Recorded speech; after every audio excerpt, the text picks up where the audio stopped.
0000398, the people versus Kimberly McCallion.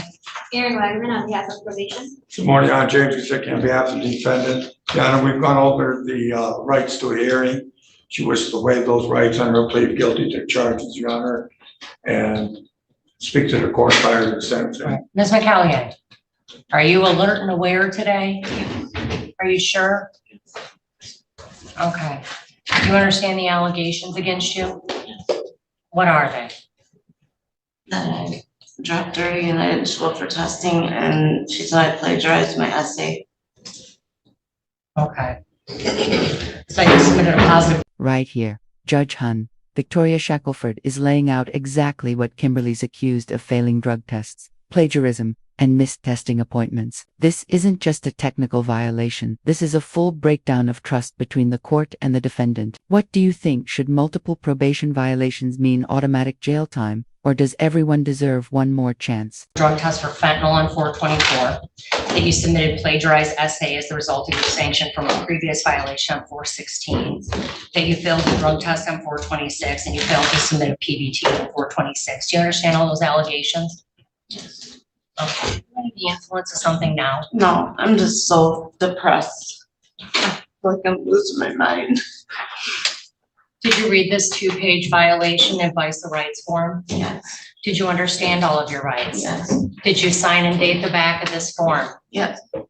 Ma'am, you understand you have Mr. Guzicki here with you. You'd have a right to a contested violation hearing if you wanted one, where the evidence against you would be disclosed. You'd have the right to be present at the hearing, to present evidence, and to examine and cross-examine witnesses. The court would consider only evidence that is relevant to the alleged violation, but it need not apply to the rules of evidence except pertaining to privileges.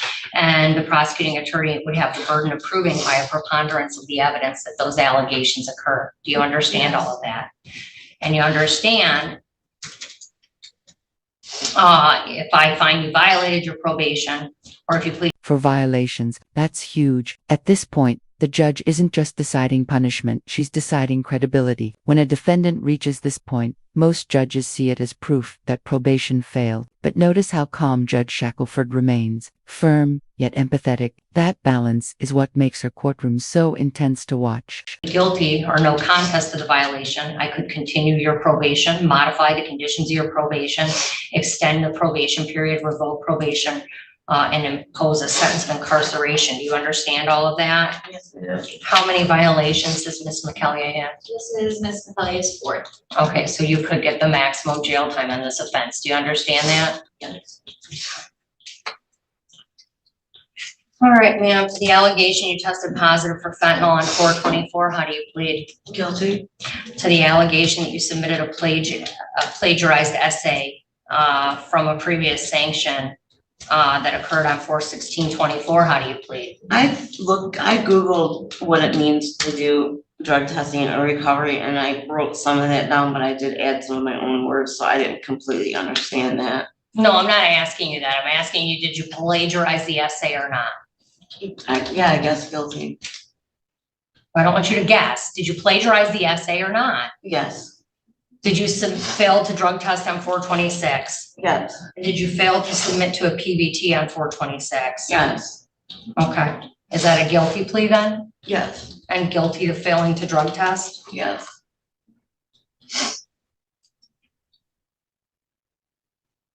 All right, Ms. McCallion, it's my understanding that you do not want to be part of the treatment court program any longer. It's just too hard. Well, I mean, yeah, it's hard. It is hard. Recovery is hard.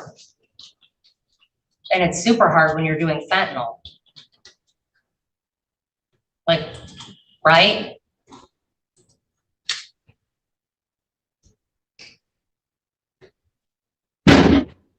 She's doing 4 days in jail forthwith. I can't go to rehab. I have a bed. This is one of those heartbreaking moments. Kimberly admits she wants out of recovery. Judge Shakelford doesn't shame her, but she doesn't back down either. 4 days in jail might sound small, but symbolically, it's a reset. She's saying, you can stop now, or you can start over. Would you have given jail or another chance at rehab? You're going 4 days jail. You're going to come back here on Friday when you're discharged from jail. And when you're released from jail, we can discuss what your treatment options are. Put me in jail. I don't want to go to jail. Okay, we'll see her back on Friday. Ms. McCallier, you're to turn yourself into this court. Your sentence is 4 days in jail and report immediately to this court upon release. My little sponsor's in the car. Can someone call her and tell her? Can we allow her to make a call so she can let her sponsor know? We'll let you make that call, Ms. McCallier. Yep. So where do I attend on Friday? You're gonna come to this court on Friday. 0643, the state of Michigan versus Antoine Carter. James Kazicki, on behalf of Mr. Carter, after speaking with the prosecutor, we're going to set this matter for a settlement conference. Also like to address bond. I have, he has a, what's the bond now? Oh, 60,000, 10%.